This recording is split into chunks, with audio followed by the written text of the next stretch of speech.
ప్రియమైన మా పరలోకపు తండ్రి, పరిశుద్ధమైన దేవాలయ వందనాలు. ఈ సాయంత్రకాల సమయ సువార్త కూడుకొని తీసుకొచ్చిన కొరకు వందనాలు. పాటలలో సహాయపడుతూ వచ్చినారు, స్తోత్రాలు. దేవుని వాక్యం ద్వారా కూర్చున్న వారితో ఈ శబ్దము ఇది చూసిన వారితో ప్రతి వారితో మాట్లాడమని ప్రభువు యేసుక్రీస్తు వారి నామం పేరిట ప్రార్థించి వేడుచున్నాము తండ్రి, ఆమేన్. మత్తయి సువార్త 1వ అధ్యాయము 21వ వచనం చదువుదాం. యేసు ఎవరు? మత్తయి సువార్త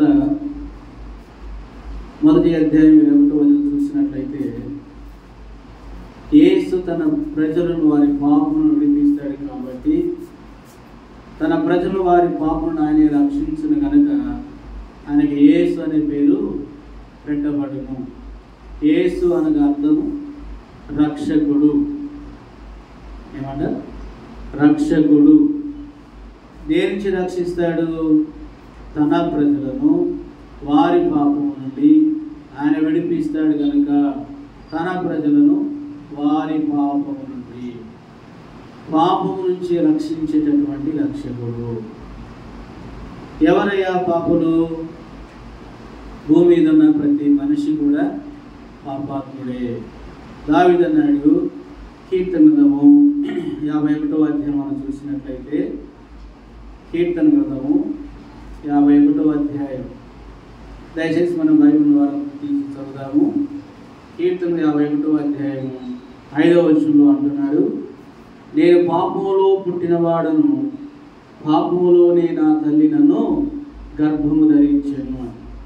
కాబట్టి దావీదు మహారాజు ఏమంటున్నాడు? నేను పాపములో పుట్టినవాడను, పాపములోనే నా తల్లి నన్ను గర్భము ధరించింది. సో మన పుట్టుకే పాపం యొక్క పుట్టుక. కాబట్టి ఈ పాపం నుంచి విడుదల పొందుట ఎట్లు? చాలాసార్లు మనము మన పాప బంధకాల నుంచి విడుదల పొందుకోవడానికి ఎన్నో కార్యాలు భూలోకంలో దినాలు చేస్తూ వచ్చినాం. కానీ వాటన్నిటి ద్వారా మన పాపములో నుంచి మనం విడుదల పొందుకోలేము. మరి ఎలా ఈ పాప బంధకాలు విడుదల పొందాలి అంటే, మన స్వభక్తి ద్వారా, మన నీతి క్రియల ద్వారా, మన భక్తి నిష్ఠల ద్వారా పాప బంధకాలు విడుదల పొందుకోలేము. అందుకే చాలాసార్లు పాపముల నుంచి విడుదల పొందుకోవడానికి దాన ధర్మాలు చేస్తాం, భక్తి నిష్ఠ క్రియలు చేస్తాం. కాబట్టి ఎన్నో కార్యాలు ఈ లోకములో ఎంతో వ్యయ ప్రయాసతో అన్నీ చేస్తుంటాము. కానీ వాటి ద్వారా మనకు ఏం కాదు, విడుదల కలగదు. మరి ఎలా? అందుకే పాపులైన మనందరినీ దేవుడు ప్రేమించి, యోహాను సువార్త 3వ అధ్యాయం 16వ వచనం చూసినట్లయితే, దేవుడు లోకమును ఎంతో ప్రేమించెను కాగా తన అద్వితీయ కుమారుగా పుట్టిన వారిని విశ్వాసం ఉంచు ప్రతివాడు నశింపక నిత్య జీవం పొందినట్లు ఆయనను అనుగ్రహించెను. ఎవరిని? ఆయన యేసును అనుగ్రహించినాడు. కాబట్టి మన పాపంలో నశించుట దేవునికి ఇష్టం లేదు. కాబట్టి దేవాతి దేవుడు మానవులైన మనందరినీ ప్రేమించి తన కుమారుడైన యేసుక్రీస్తు వారిని శరీరధారిగా ఈ లోకానికి ఆయనను పంపించి ఉన్నాడు. కాబట్టి 33 సంవత్సరంలో యేసు ప్రభువారు ఈ భూలోక నివాసం చేసి ఉన్నాడు. ఆ పాపము లేని దేవుడు ఈ భూలోకములో తన యొద్దకు వచ్చినటువంటి ప్రతి గుడ్డి వారికి చూపునిచ్చినాడు, మూగవారికి మాటలు ఇచ్చినాడు, చనిపోయిన వారిని లేపినాడు, గుడ్డి వారికి చూపించినాడు, కుంటి వాళ్ళు నడిపించినాడు, 2 చేపలు 5,000 మందికి పంచిపెట్టి ఉన్నాడు, తన యొద్దకు వచ్చిన కుష్ఠరోగులు బాగు చేసి ఉన్నాడు, చనిపోయిన వాళ్ళు లేపినాడు, దయ్యములతో ఉన్న వారికి విడుదలిచ్చినాడు, సకల రోగులు ఆయన బాగు చేసినాడంట. మత్తయి సువార్త మనం చదివినట్లయితే ఆయన గురించి ఇలా రాయబడింది. మత్తయి సువార్త 5వ అధ్యాయం 4వ అధ్యాయము 23వ వచనం, యేసు వారి సమాజములో బోధించుచు రాజ్యమును గూర్చిన సువార్త ప్రకటించుచు ప్రజలలోని ప్రతి వ్యాధిని రోగమును స్వస్థపరచుచు గలిలయ అంతటా సంచరించెను. ఆయన కీర్తి సిరియా దేశమంతటా వ్యాపించెను. నానా విధములైన రోగముల చేతను వేదనల చేతను పీడింపబడిన వ్యాధిగ్రస్తులందరినీ, దెయ్యము పట్టిన వారిని, చాంద్ర రోగులను, పక్షవాయుగల వారిని వారాయనకు తీసుకుని రాగా ఆయన వారిని స్వస్థపరచెను. కాబట్టి యేసు ప్రభు యొద్దకు వచ్చిన ప్రతి వ్యాధిగ్రస్తుని, ఇక్కడ ఏమి రాయబడిందంట, ప్రజలలో ప్రతి వ్యాధిని రోగమును స్వస్థపరచుచు గలిలయ అంతటా సంచరించెను. కాబట్టి యేసు ప్రభువారు రక్షించేవాడే కాదు, యేసు ప్రభువారు స్వస్థపరిచేవాడు. తన యొద్దకు వచ్చినటువంటి ఎట్టి రోగము కలిగిన వారినైనా ఆయన బాగు చేస్తూ వచ్చినాడు.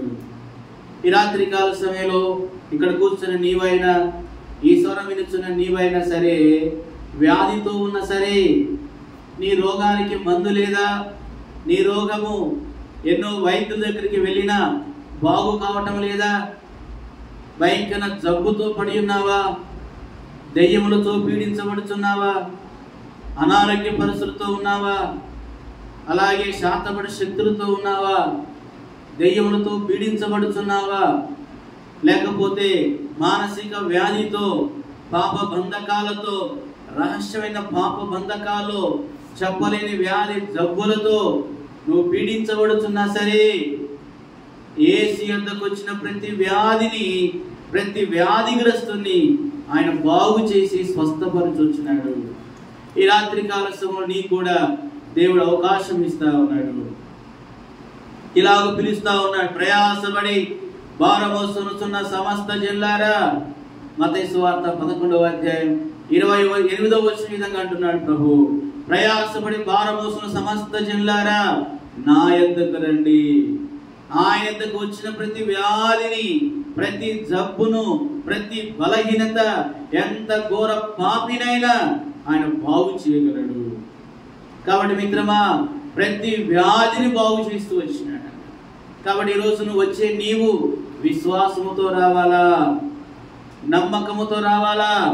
నా ప్రభు నన్ను బాగు చేయగలడు, నా ప్రభు నన్ను స్వస్థపరచగలడు, నా ప్రభు నాకు విడుదల ఇవ్వగలడు, ఆయనకు అసాధ్యం అంటే ఏది లేదు అని ఇక్కడ కూర్చున్న నీవైనా, ఈ స్వరం వినుచున్న నీవైనా, నీతోనే దేవుడు అంటూ ఉన్నాడు.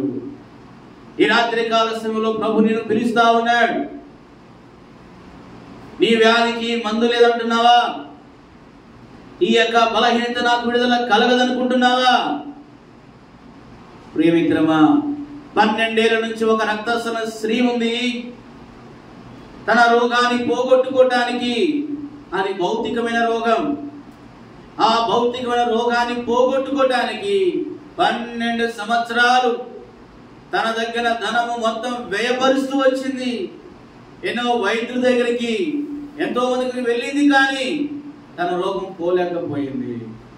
ఒకరోజు తన మనసులో ఇలాగూ విశ్వసించింది, యేసు ప్రభు దగ్గరికి వెళ్తున్న ఎట్టి వ్యాధిగ్రస్తుడైనా బాగుపడుతున్నాడంట, నేను కూడా ఆయన దగ్గరికి వెళ్ళి ఆయన వస్త్రపు చెంగు మాత్రం ముడితే చాలు, ఆయన వస్త్రపు చెంగు మాత్రం ముడితే చాలు, నేను బాగుపడతానని తనలో తాను అనుకుని వచ్చిందంట.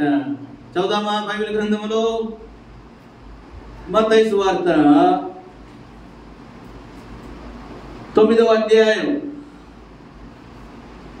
18వ వచనం మనం చూసినట్లయితే, ఆయన ఈ మాటలు వారితో చెప్పుచుండగా ఇదిగో ఒక అధికారి వచ్చి ఆయనకు మ్రొక్కి, నా కుమార్తె ఇప్పుడే చనిపోయినది, ఆయన నీ వచ్చి నీ చెయ్యి ఆమె మీద ఉంచుము, ఆమె బ్రతుకునను. యేసు లేచి అతని వెంట వెళ్ళెను, ఆయన శిష్యులు కూడా వెళ్ళిరి. ఆ సమయంలో ఇదిగో 12 సంవత్సరం నుండి రక్తస్రావ రోగముల ఒక స్త్రీ, నేను ఆయన పైన వస్త్రం మాత్రం ముడితే బాగుపడుదునని తనలో తాను అనుకొని ఆయన వెనుక వచ్చి ఆయన వస్త్రము చెంగు ముట్టెను. యేసు వెనుక తిరిగి ఆమెను చూసి, కుమారి ధైర్యముగా ఉండుము, నీ విశ్వాసం నిన్ను బాగుపరచును చెప్పగా ఆ గడియ నుండి ఆ స్త్రీ బాగుపడెను. ఆమె ఎంతో నమ్మకముతో విశ్వాసముతో తన మనసులో ఇలాగ అనుకొని, నేను యేసు ప్రభు దగ్గరికి వెళ్ళి ఆయన వస్త్రపు చెంగు మాత్రం ఉంటే చాలు, నేను బాగుపడతానని ఆ స్వస్థపరిచే యేసయ్య దగ్గరికి, రక్షించే యేసయ్య దగ్గరికి విశ్వాసముతో రాగలిగింది. ప్రియ కుమారి, ప్రియ కుమారుడా, ప్రియ సహోదరి, సహోదరుడా, ఇక్కడ కూర్చున్న నీవైనా, ఈ శబ్దం వినిచున్న నీవైనా ప్రభు నిన్ను పిలుస్తున్నాడు. ఎంత ఘోర వ్యాధినైనా బాగు చేయగలడు ఆయన. 12 సంవత్సరం ఎంతో బాధపడుతూ ఉంది. తన రోగం పోదనుకున్నది, ఎంతో డబ్బును వ్యయపరుస్తూ వచ్చింది, కానీ బాగోలేదు మిత్రమా. యేసు ప్రభు యొక్క వస్త్రం ముట్టగానే ఆమె జీవితంలో ఉన్న రోగము వెళ్ళిపోయింది. అయితే భౌతిక రోగము కంటే నీలో నాలో ఉన్న పాపపు రోగం బహు భయంకరమైంది మిత్రమా. యేసయ్య చెంగు ముట్టగా రోగం పోయింది, కానీ అయితే నీలో నాలో ఉన్న బహు భయంకర రోగం పాపపు యొక్క రోగం. అందుకే ఇర్మియా గ్రంథములో ఇలా రాయబడుతూ వచ్చింది. చదువుదామా? ఇర్మియా గ్రంథం 17వ అధ్యాయం. దయచేసి బైబిల్ వారందరూ తీద్దాం. ఇర్మియా గ్రంథము 17వ అధ్యాయము 9వ వచనం. హృదయము అన్నిటికంటే మోసకరమైనది, అది ఘోరమైన వ్యాధి గలది, దాన్ని గ్రహింపగలవాడెవడు. ఏమి అదంట? రక్తస్రావ స్త్రీ తనకున్న రోగాన్ని పోగొట్టుకోవడానికి యేసు ప్రభు దగ్గరికి విశ్వాసముతో వచ్చి, ఈ రోజు నీ పాపం యొక్క వ్యాధి, నా పాపం యొక్క వ్యాధి పోగొట్టబడాలంటే ఈ రాత్రి కాలసును వెళ్ళవలసింది, నువ్వు పరిగెత్తవలసింది, నమ్మవలసింది, విశ్వసించవలసింది యేసు ప్రభు ఒక్కనే. ఈ వ్యాధిని పోగొట్టుకోవటానికి నీ భక్తి నిష్ఠ క్రియల ద్వారా పోదు. అందుకే రాయబడుతూ వచ్చింది హెజ్కేలు గ్రంథము 11వ అధ్యాయం 19వ వచనములో ఇలాగ రాయబడుతూ వచ్చింది. చదువుదామా? హెజ్కేలు గ్రంథం 11వ అధ్యాయము 19వ వచనము. నువ్వు పాపములో ఉండట దేవునికి ఇష్టము కాదు, నీ పాపము నుంచి విడుదల పొందుకోవాలన్నదే దేవునికి ఉద్దేశమైనది. హెజ్కేలు గ్రంథంలో మనం చూసినట్లయితే 11వ అధ్యాయం 19వ వచనములో, వారు నా కట్టడలను నా విధులను అనుసరించి గైకొన్నట్లు నేను వారి శరీరం నుండి రాత్రిములను తీసివేసి వారికి మాంసపు గుండెనిచ్చి వారికి ఏక మనసు కలగజేసి వారి యందు నూతన ఆత్మను పుట్టింతును. 14వ అధ్యాయం 13వ వచనం కూడా చూద్దాం.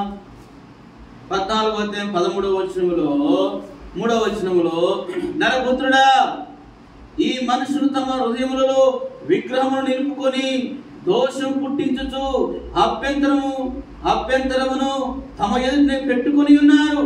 వీరు నా యొద్ద ఏమైనా విచారము చేయదగునా? కాబట్టి రాత్రికాల సమయంలో దేవునికి అయిష్టమైనటువంటి యొక్క విగ్రహాలు, దేవునికి అయిష్టమైనటువంటి పాపం నీ హృదయం అందు ఉన్నదేమో, నువ్వు తొలగించుకోకుండా ఉంటే వేస్ట్. అయితే వాటి నుంచి విడుదల పొందాలి అంటే ఇలాగంటున్నాడు, నరపుత్రుడా, ఈ మనుషులు తమ హృదయములలో విగ్రహమునే నిలుపుకొని దోషం పుట్టించు అభ్యంతరం తమ ఎదుటనే పెట్టుకొని ఉన్నారు. కాబట్టి నీలో ఉన్న పాపమును నువ్వు ఉంచుకున్నట్లయితే మిత్రమా, నీకు క్షేమము కాదు. పాపం నిన్ను కాటు వేస్తుంది, పాపం నిన్ను దుఃఖపెడుతుంది, పాపం నిన్ను ఒంటరివాడిగా చేస్తుంది, పాపం నీకు సంతోషం లేకుండా చేస్తుంది, పాపం నిన్ను వేదన పాలు చేస్తుంది, పాపం నిన్ను చీకటి గల క్రియలు చేయడానికి ప్రేరేపిస్తుంది, పాపం నీ జీవితాన్ని పాడు చేస్తా ఉంది, పాపం నీకు భయాన్ని కలిగిస్తుంది, పాపం నీకు నిత్య నరకాన్ని తీసుకుని వస్తుంది, పాపం నిన్ను మనశ్శాంతి లేకుండా చేస్తుంది, పాపం నిన్ను భయపెడుతుంది. అయితే ఎలా తొలగించుకోగలవు? అయితే ఈ యొక్క పాపని విగ్రహాన్ని తొలగించడానికి హెజ్కేలు 36వ అధ్యాయం 26వ వచనం మనం చూసినట్లయితే ఇలాగ రాయబడుతూ వచ్చింది. 36వ అధ్యాయము 26వ వచనం. నువ్వు నిజంగా వీటి నుంచి విడుదల పొందుకోవాలని ఇష్టపడినట్లయితే ఆ రక్తస్రావ స్త్రీ ఏ విధంగా అయితే యేసు యొద్దకు విశ్వాసంతో రాగలిగిందో, ఈ రాత్రి కాల సమయంలో విశ్వాసంతో ప్రభు యొద్దకు రా. ప్రభుని నమ్ము. ఆయన రక్షించేవాడని, ఆయన స్వస్థపరిచేవాడని నువ్వు వచ్చినట్లయితే మిత్రమా, నీ ఆత్మీయ రోగాన్ని తీసివేయగలడు. నీ భౌతిక రోగాన్ని కూడా ఆయన తీసివేయగలడు. ఇలాగ యేసు రాయబడుతూ వచ్చింది 36వ అధ్యాయం 26వ వచనంలో, నూతన హృదయం మీకు ఇచ్చేదను, నూతన స్వభావం మీకు కలుగజేసేదను, రాతి గుండె మీలో తీసివేసి మాంసపు గుండెను మీకు ఇచ్చేదను, నా ఆత్మను మీ అందుంచి నా కట్టును అనుసరించువారిగాను, నా విధులను గైకొనువారుగా మిమ్మను చేసేదను. ప్రభు యొద్దకు వచ్చినట్లయితే నూతన హృదయానికి ఇస్తాడు, నూతన స్వభావాన్ని మీకు ఇస్తాడు, రాతి గుండె మీలో తీసివేసి మాంసపు గుండె నీకు ఇస్తాడు. మరింటి హృదయం నీకు కావాలా? 2024 సంవత్సరం సృష్టికర్తన దేవుడే నీ నా పాప పరిహారము కొరకై, పాపం యొక్క స్థితిని మార్చడం కొరకై, ఆత్మీయ భౌతిక రోగముతో నిన్ను బాగు చేయడం కొరకై, పాపం లేని దేవుడే పాపం లేని వారందరి కొరకై శరీరధారిగా కృపాసత్య సంపూర్ణుడుగా ఈ లోకాన్ని కరుదించి నీ నా పాప పరిహారము కొరకై కల్వరి శిలువలో ప్రాణం అర్పించినాడు. ఆయన చనిపోయినాడు, మూడవ సమాధించమన్నాడు, మూడవది తిరిగి లేచినాడు. ఇట్టి దేవుని యందు విశ్వాసం ఉంచినట్లయితే నీ ఆత్మ రక్షించబడుతుంది, నీ పాప బంధకం విడుదల కలుగుతుంది, నీకున్నటువంటి భౌతిక రోగాన్ని నుంచి కూడా ప్రభు నీకు విడుదల కలిగిస్తాడు. అట్టి కృపని అనుగ్రహించుట కొరకై ఈ రాత్రి కాల సమయంలో విశ్వాసముతో రా ప్రభు దగ్గరికి, విశ్వాసంతో మోకరించు, విశ్వాసముతో ప్రభువుని అడుగు. అట్టి కృప ఈ సరమించిన నీతోనూ ఇక్కడ కూర్చున్న వారందరితో కూడా అట్టి కృప దేవుడు అనుగ్రహించును గాక. మోకరిద్దామా, ప్రార్థన చేద్దాం. ప్రియమైన మా పరలోకపు తండ్రి, మీ ప్రియ కుమారుడు మా రక్షకుడైన యేసుక్రీస్తు వారి నామమున వందనములతో దినుడుగా ఈ రాత్రి కాల సమయంలో నీ పాద సన్నిధికి చేరగలిగే కృపనిచ్చినారు. స్తోత్రములు. యేసు అనగా రక్షకుడు, తన ప్రజలు వారి పాపం నుంచి రక్షిస్తాడు కాబట్టి ఆయనకి యేసు అనే పేరు పెట్టబడును అన్నారు. నిజముగా పాపాత్ములందరూ ప్రేమించి మా కొరకే మరణుడు చూపెట్టి శరీరధారిగా కృపాసత్య సంపూర్ణ లోకాన్ని కరుదించి మా కొరకే కల్వరి ప్రాణం అర్పించి చనిపోయి సమాధించబడి పునరుద్ధరణి తిరిగి లేచిన ఈ సత్య సువార్త ద్వారా నన్ను మమ్మల్ని గతికి రక్షించుకున్నారు. ఈ శబ్దం వినిచున్న వాళ్ళు ఇక్కడ కూర్చున్న